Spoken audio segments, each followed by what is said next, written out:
Kalau batuk lebih dari 2 minggu, itu cuma sisa pilek aja.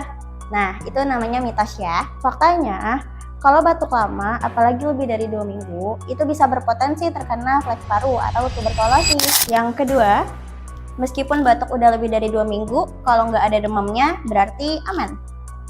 Nah, itu juga mitos ya. Faktanya, kasus tuberkulosis di Indonesia, terutama bagi anak-anak, itu juga banyak loh yang batuk lebih dari 2 minggu tanpa demam. Yang ketiga, meskipun cuma batuk, kalau udah 2 minggu, nanti bisa sembuh sendiri.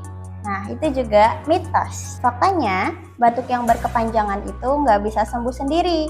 Harus ada penanganan khusus dari dokter. Follow akun ini untuk mitos dan fakta berikutnya.